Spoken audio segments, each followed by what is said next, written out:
Baik, selamat pagi Pak Dwi. Saya mewakili kelompok 2 untuk tugas akhir sistem informasi manajemen. Ingin mempresentasikan hasil diskusi kami terkait tugas akhirnya. Jadi kami di sini akan membawakan salah satu all you can eat restoran untuk hasil diskusi kami. Kami terdiri dari Alia, Intan, saya sendiri, Irza, Natasha Erika, Nurul Gaisani, dan Raden Ananda. Alasan kami untuk memilih restoran all you can eat adalah karena kepopuleran dari restoran all you can eat yang terkenal dari drama Korea. Dan yang kedua ada suasana yang nyaman dan seru. Yang ketiga karena konsumen juga berpikir bahwa all you can eat itu hitungannya lebih murah karena bisa makan sepuasnya. Oke. Next. Dan asumsi proses mapnya, yang pertama, jika penuh maka akan menunggu. Yang kedua, jika lebih dari 30 menit maka konsumen akan mencari restoran lain. Yang ketiga, ini terjadi sebelum pandemik terjadi. Dan yang keempat, all you can kami bernama Ku Kenyang. Yang kelima, pelanggan bisa makan selama 120 menit. Yang pertama diawali dari start, itu pelanggan masuk restoran. Kemudian pelanggan menanyakan ketersediaan, apakah tersedia atau tidak. Nah, di sini pelanggan akan ditanyakan oleh waiters kayak jumlah orangnya, terus mau ruangannya smoking atau tidak. Nah, apabila tidak tersedia, pelanggan menunggu selama 30 menit. Apabila lebih dari 30 menit, itu pelanggan akan pergi mencari tempat lain. Jika 30 menit ia dipanggil, maka pelanggan menuju ke tempat duduk. Nah, setelah menuju tempat duduk, itu pelanggan akan disiapkan alat makan dan masak. Lalu pelanggan memilih jenis kuah dan menu tambahan. Kemudian pelanggan menuju ke buffet dan pelanggan memakan dan menikmati makanan. Yang terakhir membayar ke kasir, lalu pelanggan pergi. Ya, sekarang saya akan menjelaskan tentang bagaimana flowchart. Mulai dari asumsi terlebih dahulu. Asumsi yang kami pilih untuk flowchart ini adalah ketika penerapan new normal ya. Jadi yang tadi adalah sebelum adanya COVID-19. Kalau ini sekarang adalah penerapan new normal untuk restoran all you can eat kita. Jadi sebenarnya perubahan yang paling terlihat selain physical distancing dan tetap menjaga protokol kesehatan, yaitu adalah pelanggan hanya diperbolehkan makan selama 90 menit. Ya, sebenarnya flowchart tidak jauh berbeda dengan proses map. Namun di sini yang perbedaannya adalah simbolik daripada bentuk-bentuknya. Jadi setiap simbol ini mempunyai arti yang berbeda-beda. Contohnya di sini simbol yang pertama seperti kapsul start di sini, yaitu menunjukkan artinya simbol untuk permulaan daripada suatu proses. Lanjut untuk persegi panjang ini yang lebih sering terjadi, maksudnya lebih banyak dari yang lain, itu artinya simbol yang menunjukkan pengolahan yang dilakukan oleh suatu proses sebelumnya. Jadi ini sangat umum. Yang ketiga adalah bentuk daripada belah ketupat ya.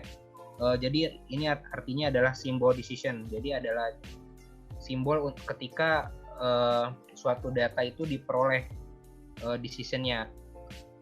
Di sini biasanya setelah decision ini akan mengeluarkan input atau output-nya. Mengeluarkan output-nya. Seperti di sini ada simbol jajar genjang, artinya simbol yang menyatakan hasil daripada proses, tergantung daripada keputusan yang dibuatnya. Kurang lebih seperti itu flowchart. Untuk isinya sama seperti proses map, namun di sini perbedaannya adalah bentuk-bentuk simbolnya saja. Berikut player flow untuk Ku Kenyang. Nah, di website ini tujukan agar para pelanggan lebih mudah dalam melakukan reservasi melalui website. Pada homepage tertera tombol Make a Reservation. Ketika tombol tersebut diklik, kita diperuntukkan untuk memasukkan account. Terdapat 2 option. Yang pertama, memasukkan email dan password account Kukenyang. Yang kedua, login melalui Google account yang sudah tertera. Ketika sudah memasukkan account, terdapat persetujuan dan ketentuan untuk disetujui oleh para pelanggan. Ketika pelanggan sudah membaca dan menyetujui, pelanggan menceklis kotak I agree, lalu muncul contact detail.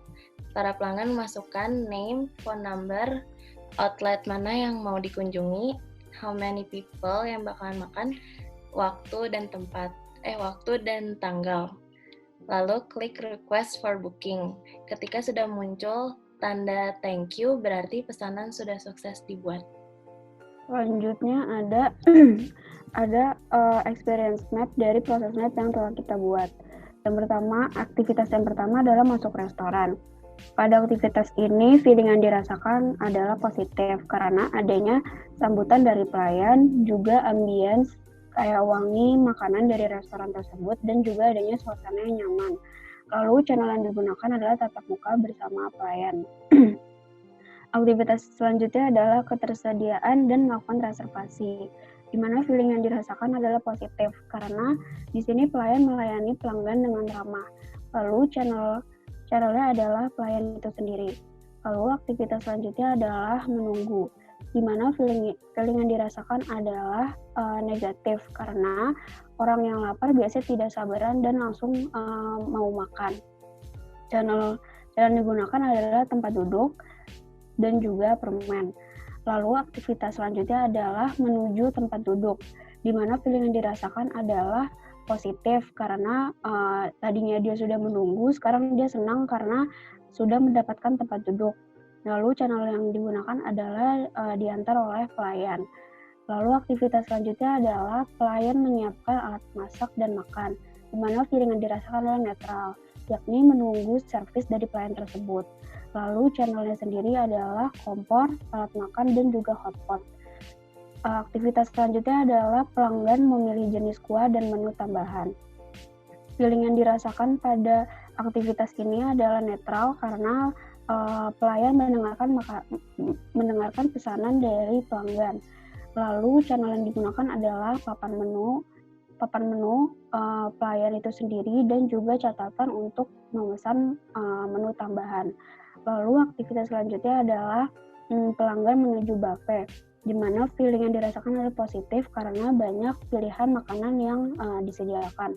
Lalu channel sendiri adalah alat makan yang telah disediakan. Aktivitas selanjutnya adalah pelanggan mulai memasak dan menikmati makanan.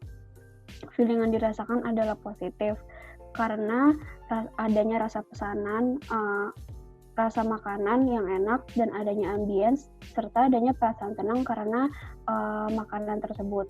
Lalu aktivitas yang terakhir adalah membayar ke kasir, di mana feeling yang dirasakan adalah positif karena ada berbagai macam media pembayaran yang bisa digunakan oleh pelanggan.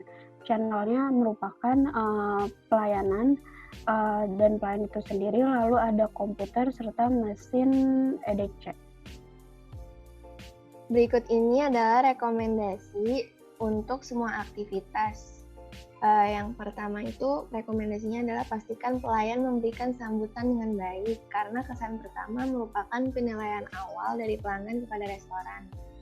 Yang kedua, pastikan sistem tidak ada gangguan saat melayani pelanggan agar pelayanan kepada pelanggan tidak terhambat karena adanya kendala dan pelayanan dapat lebih cepat.